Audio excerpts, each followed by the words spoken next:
C'était un moment quand même charnière dans ma vie où j'avais l'impression que ça faisait déjà des années que j'étais à Paris et où on pouvait me faire ressentir que si ça ne marchait pas, c'était pas normal. Et je sentais que c'était un peu mon dernier coup de poker et qu'il fallait pas que je me loupe, sinon je devais tout arrêter. Il y avait un truc un peu comme ça. Arrivée à Paris avec le bac en poche et la ferme intention de tracer sa voie, notre invitée du jour a poussé les portes en autodidacte. Une étape après l'autre, elle a réalisé ses projets façon do-it-yourself et système D, jusqu'à se faire la place qu'elle mérite dans le cinéma indépendant. Avec elle, nous avons parlé de cinéma guérilla, de job alimentaire, d'autoproduction, de double journée, d'opportunités, de transmission, mais aussi de troupe, de pression ou de famille de cinéma. Je suis Marine Dita, journaliste à la rédaction numérique de Sud-Ouest, et vous écoutez Bord Cadre, le podcast qui tire le portrait du cinéma indépendant. Silence, moteur, action. Bienvenue dans ce 3e épisode.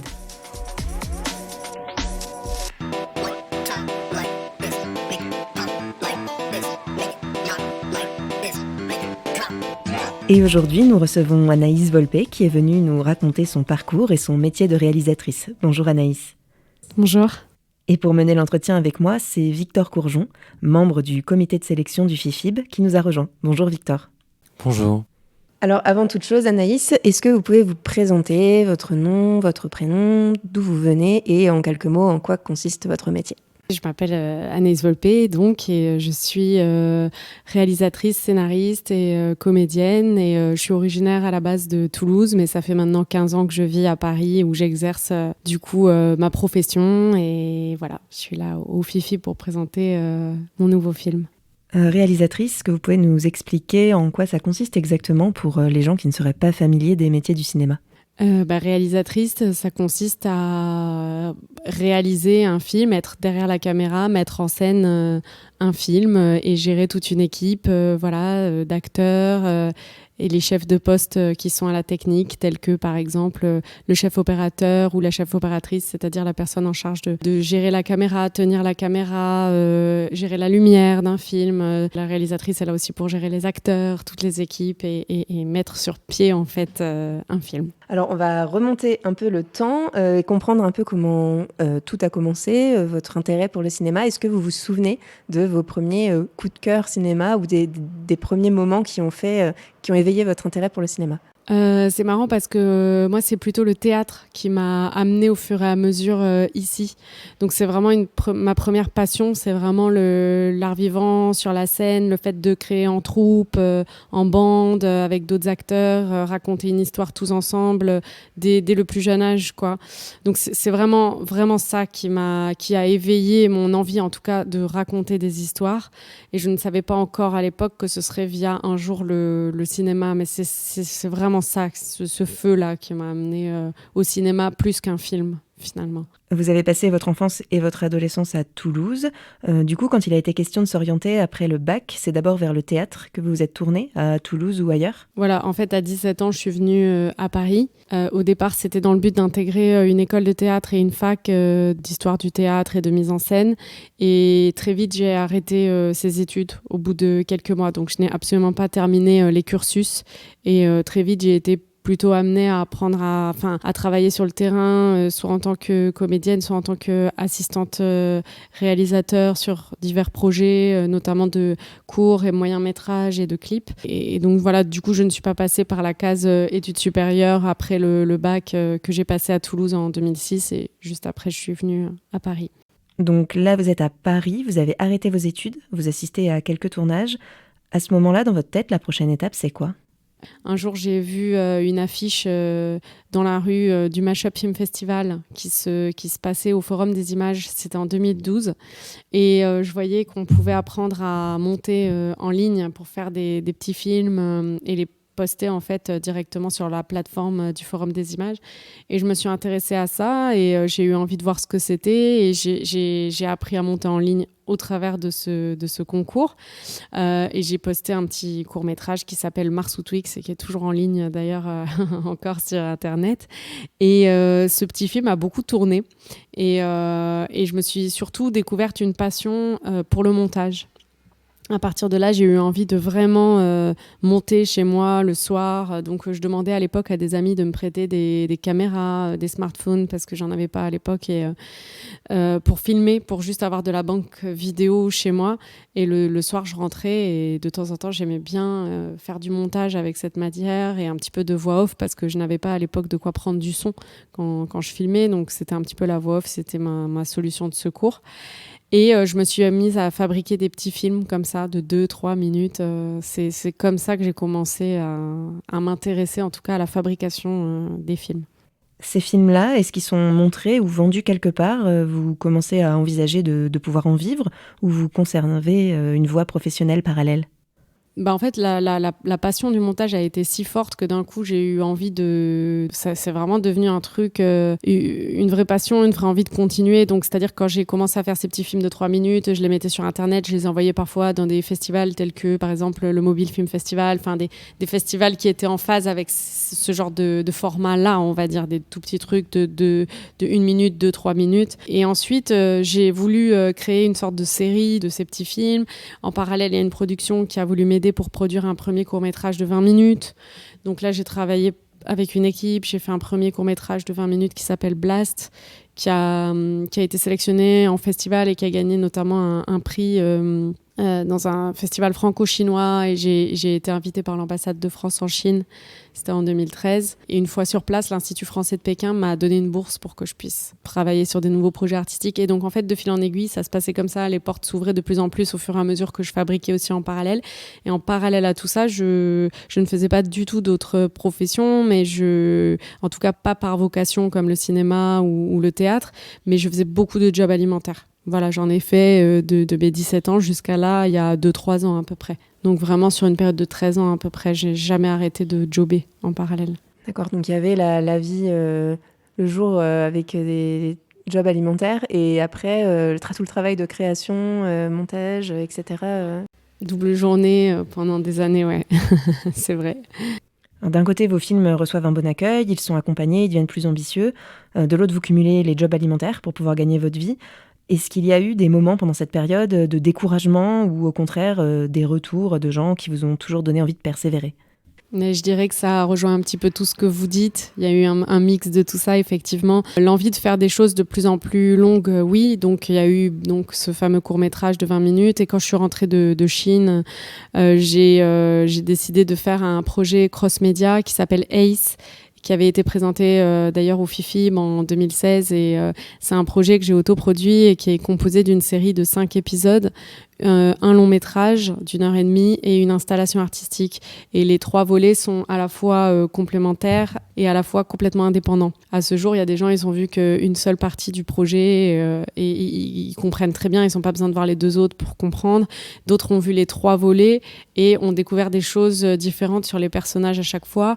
Et la spécificité du projet, c'est qu'on peut le regarder dans l'ordre qu'on veut.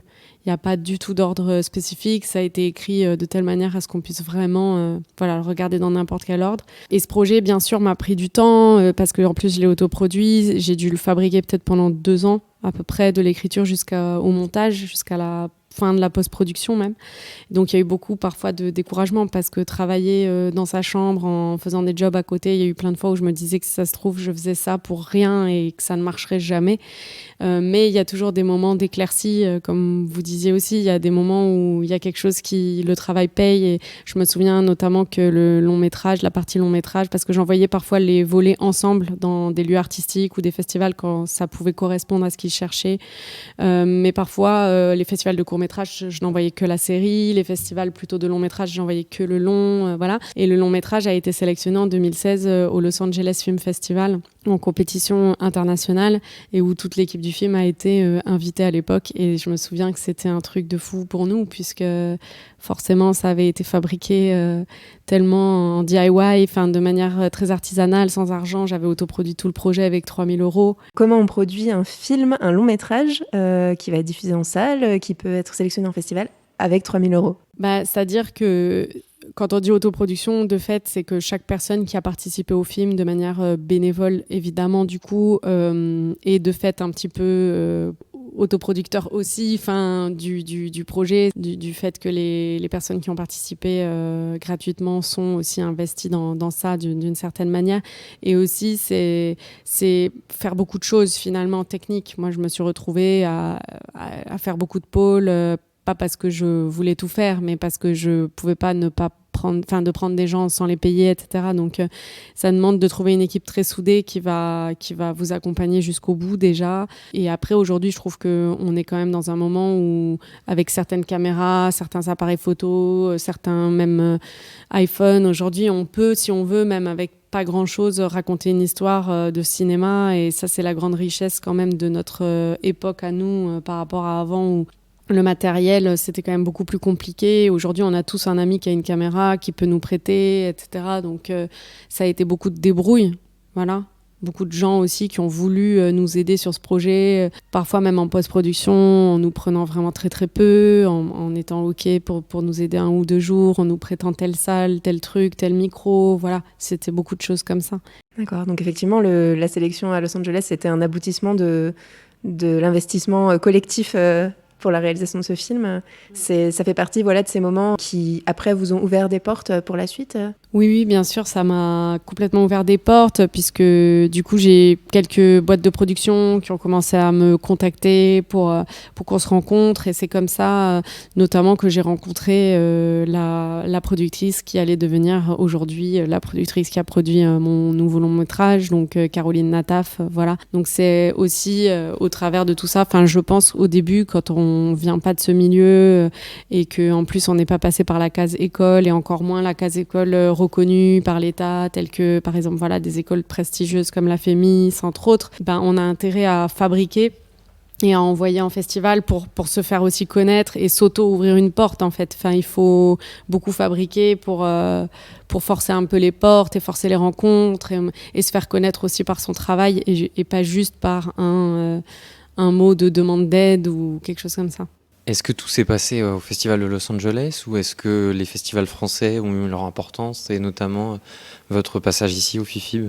Le FIFIB, ça a été vraiment le premier festival français qui, juste après Los Angeles, a pris le film en sélection, en compétition contrebande à l'époque.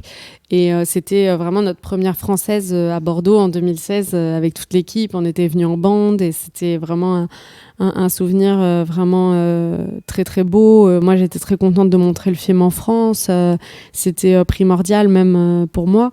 Donc j'étais très heureuse de venir là. Et en plus, on a gagné le prix du jury contrebande à l'époque. Donc c'était génial. Et les portes ont continué de s'ouvrir plus en termes de connexion. Parce que c'est vrai que comme le film avait été autoproduit, tout est assez bien fait de manière aussi administrative aujourd'hui pour que dans le cinéma, quand vous venez de l'autoproduction, c'est de fait quand même compliqué de remettre le film dans le système. Donc ça m'a surtout ouvert des portes pour pouvoir m'aider sur le prochain. Donc voilà, ce qui déjà été génial. Je me demande aujourd'hui le regard que vous portez sur Ace.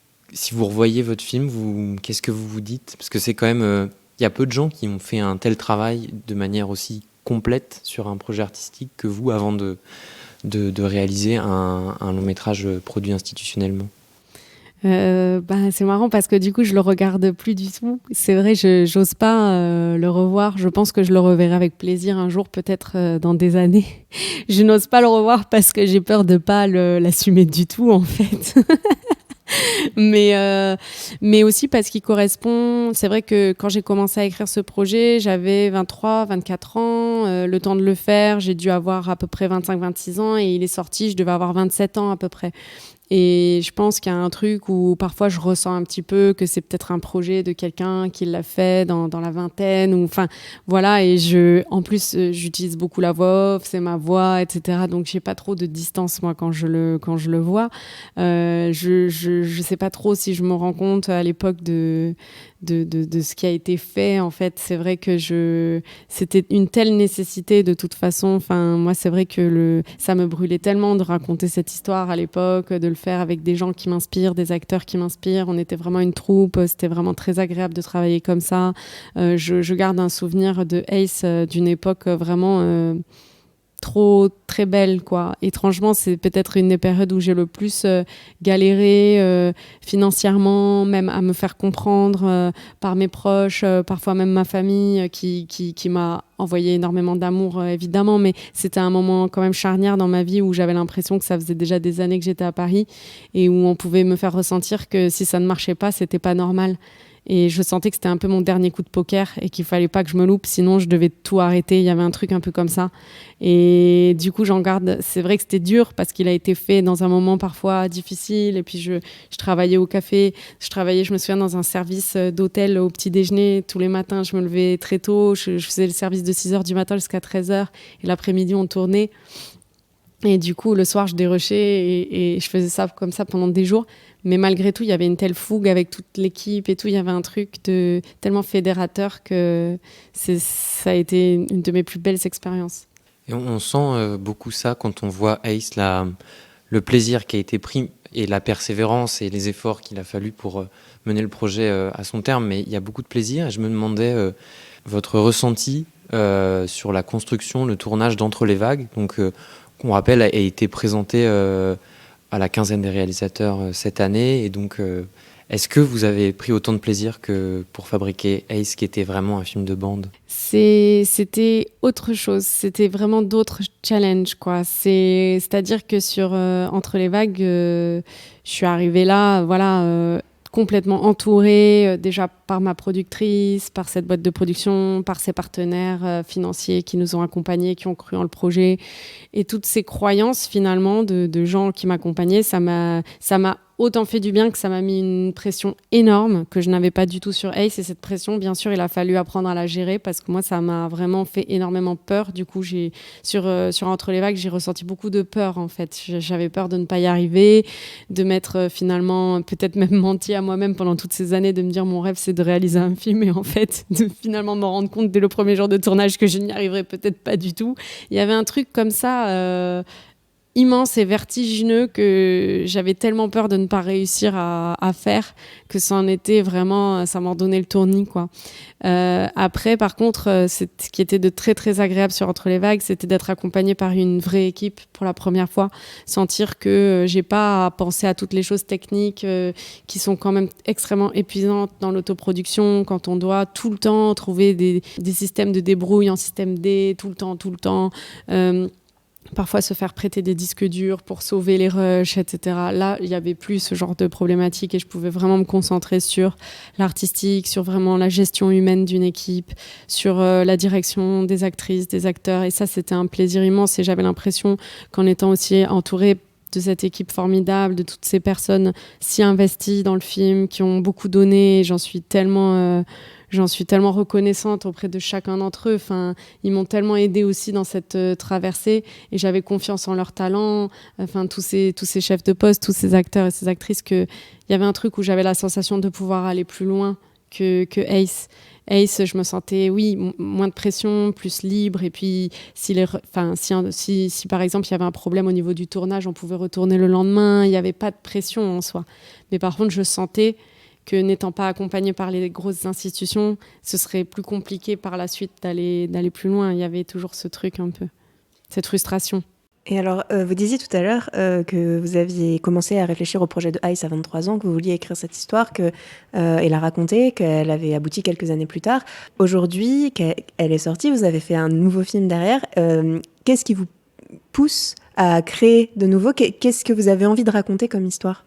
Aujourd'hui ou de manière générale, est-ce qu'il y a quelque chose qui vous pousse à faire des films au-delà de « j'aime le travail d'organiser un film ». Quelle histoire vous vouliez raconter et où vous n'avez pas envie de raconter aujourd'hui ? Oui, bien sûr, je dirais quand même que le premier feu, en tout cas jusqu'aujourd'hui, parce qu'après je vais voir aussi de quoi il fait demain, mais pour l'instant, jusque-là, c'était des désirs brûlants, presque violents intérieurement, de vouloir raconter certaines choses que j'avais pu traverser, partir vraiment de quelque chose d'assez viscéral, d'assez personnel et d'en faire complètement une fiction pour aussi le mettre à distance et rendre le truc un peu plus universel et que ça puisse parler aussi aux autres et pas qu'à moi.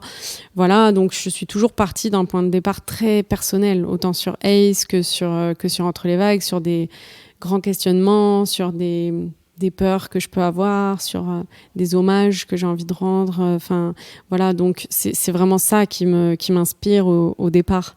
Maintenant, c'est marrant parce que du coup, une fois que j'ai fait Ace et puis mes autres projets, et puis Entre les vagues, j'ai l'impression que je rentre dans une nouvelle ère et j'ai l'impression que je vais partir probablement d'un autre point. Bon, après, l'avenir nous le dira, mais je sens que ça y est, j'avais besoin de raconter ces choses-là. Et maintenant, j'ai l'impression que c'est pas du tout que je partirai pas de moi, mais j'ai l'impression que je pourrais partir déjà un peu plus de la fiction et voir ce que je peux mettre de moi dedans. Enfin, j'ai l'impression que ce serait peut-être différent aujourd'hui. D'un point de vue extérieur, on se dit que votre parcours force l'admiration, mais surtout, vous avez toutes les qualités pour devenir un modèle, en fait, pour pas mal de jeunes réalisatrices et jeunes réalisateurs à qui vous donnez, je pense, beaucoup de courage, comme peut-être d'autres personnes ont pu servir de modèle pour Totalement. vous, soit en Des France gens, ou aux bien États-Unis, peut-être. Et donc, je me demandais si c'est cette transmission, si c'est quelque chose auquel vous pensiez.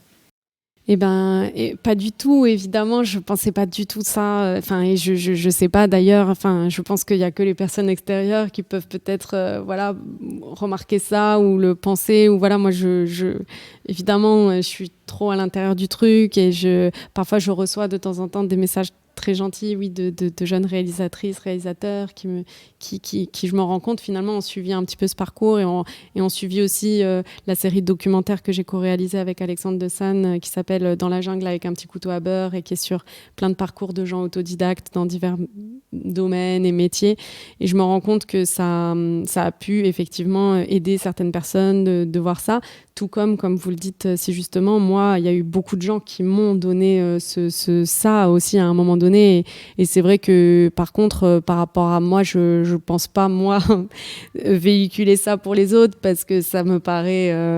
Enfin, voilà, je me pose pas en tout cas cette question, mais je suis très contente quand je reçois quelques petits messages très gentils de personnes. Et c'est vrai qu'il y a beaucoup de gens qui m'ont inspirée, qui m'ont beaucoup aidée. Comme qui, par exemple? Par exemple... moi, je suis arrivée dans le cinéma au moment où il y avait quand même toute cette ère de cette mode du cinéma guérilla. Donc, c'est vrai que d'avoir vu des films comme Donoma de Jean Carénard, d'avoir vu le film Rangen de Rachid Jaidani, c'est vrai que tout de suite, je suis arrivée dans l'organisme, enfin le festival Les Pépites du cinéma qui avait été fondé à l'époque par Aïcha Belaïdi.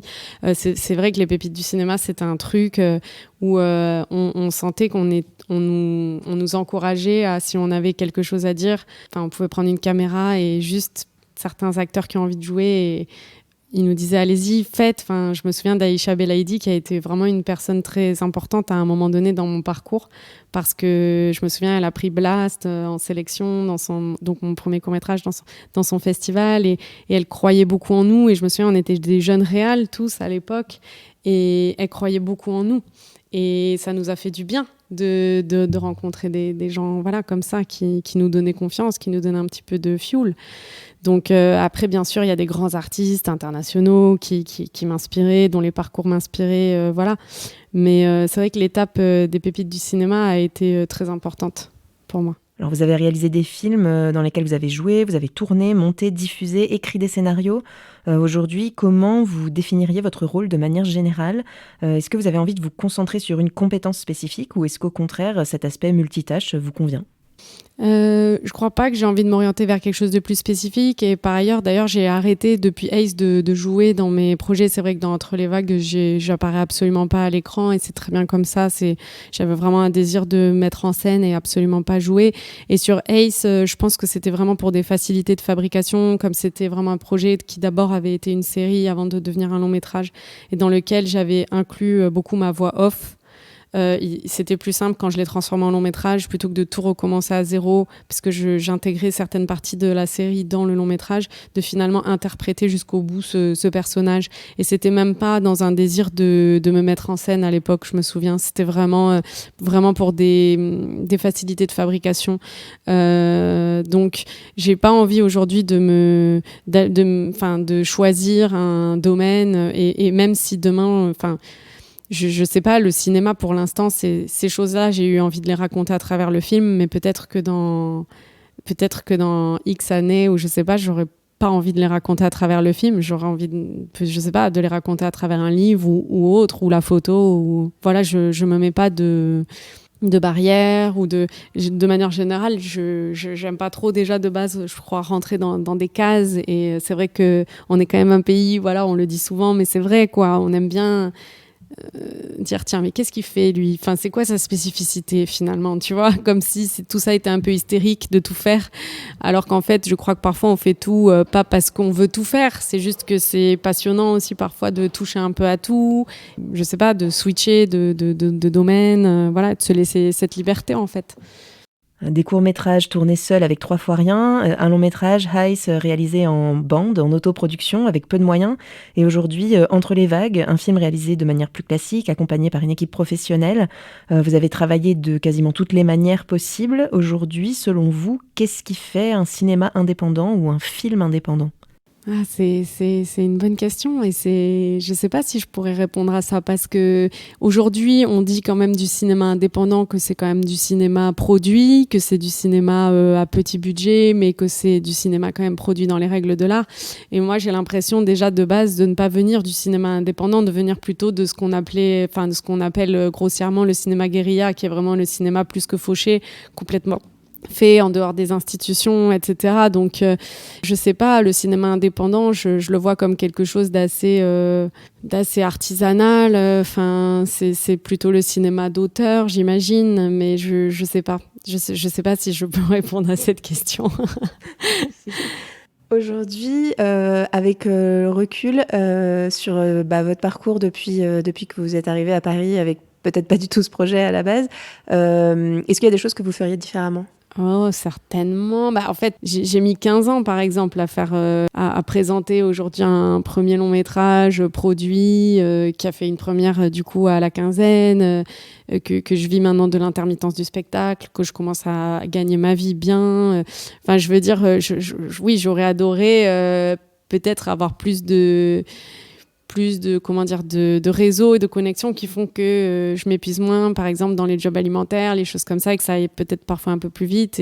Mais je crois pas que je ferais différemment en soi, parce que c'est pas tant que je sois contente ou pas contente du parcours, c'est juste qu'il a été riche, quoi. Riche de sens, et il a été un peu fou par les rencontres, que ce soit même dans les jobs ou que ce soit dans le travail artistique. Ce que j'ai vécu là sur ces 15 années à Paris, j'ai rencontré beaucoup de gens, tout ça. Enfin, je suis très riche de ces expériences, quoi. Alors aujourd'hui, vous accompagnez votre dernier film, mais dans un futur proche. Quelles sont vos envies et les histoires que vous avez envie de raconter ou les projets que vous avez envie de mener ?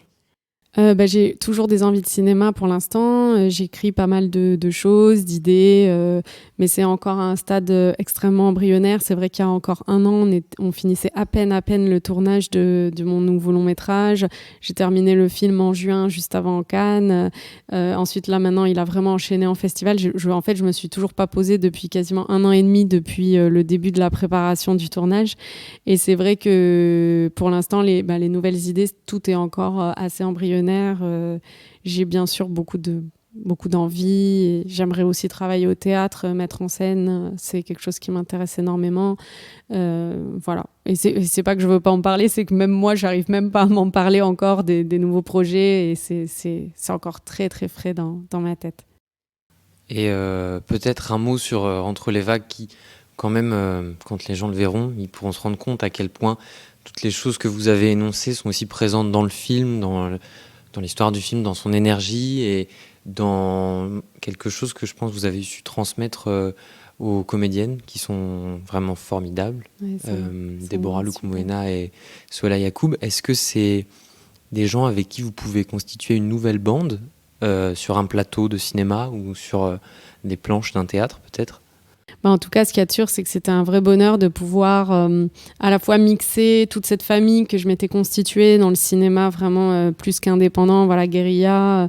Donc j'ai eu la chance et le bonheur de retravailler avec toutes les personnes de Ace, que ce soit devant ou derrière la caméra, et de les mélanger avec des nouvelles personnes, voilà, des nouveaux chefs de poste derrière la caméra, et à la fois des nouvelles actrices comme Déborah Lukumwena et Souheila Yacoub. Et c'était la première fois que je travaillais aussi avec des actrices qui avaient déjà eu autant d'expérience expérience sur le plateau avec d'autres réalisateurs, réalisatrices d'envergure et des metteurs en scène aussi au théâtre. Donc c'était très chouette de pouvoir mélanger ces deux familles-là. Et bien sûr, évidemment, j'ai rencontré des nouvelles personnes, des alliés dans cette aventure. Et après, de manière générale, les comédiens, voilà, je les aime beaucoup. C'est toujours un bonheur de travailler avec eux. Et ça a été un vrai bonheur de travailler avec elles deux. Et après, ça dépend toujours des histoires que je vais raconter par la suite. J'ai tendance à ne jamais promettre, quoi qu'il en soit, des rôles aux acteurs à l'avance parce que on ne sait jamais si l'histoire le permet. Et voilà, mais évidemment que ça a été un gros coup de cœur de travailler avec elles deux et avec toutes les personnes qui ont participé à ce film. Et généralement, quand il y a comme ça du talent et en plus qu'on noue une relation humaine, comme ça a été le cas, on a envie de retravailler évidemment avec les mêmes personnes sur d'autres projets. Donc je l'espère très fort si l'occasion se présente. On souhaite plein de bonnes choses avec Entre les vagues et la suite de son petit parcours en festival et bientôt en salle. Donc. Ouais, je le rappelle, 16 mars. Voilà, le film sort le 16 mars 2022. Je pense qu'il sortira dans plusieurs cinémas à Bordeaux et autour. Avec plaisir. Merci beaucoup Anaïs et merci beaucoup Victor. Merci aussi à vous auditeurs qui êtes toujours plus nombreux à nous écouter. Si vous avez aimé cet épisode, n'hésitez pas à nous le dire et à le partager autour de vous. Vos retours et vos suggestions nous sont toujours très précieux. Et pour ne rien manquer de Bord Cadre, rendez-vous sur sudouest.fr ou sur fifib, fifib.com. Ou bien abonnez-vous sur Spotify, Apple Podcast, Google Podcast ou votre plateforme d'écoute habituelle. On se retrouve dans 15 jours pour un nouvel épisode. D'ici là, portez-vous bien.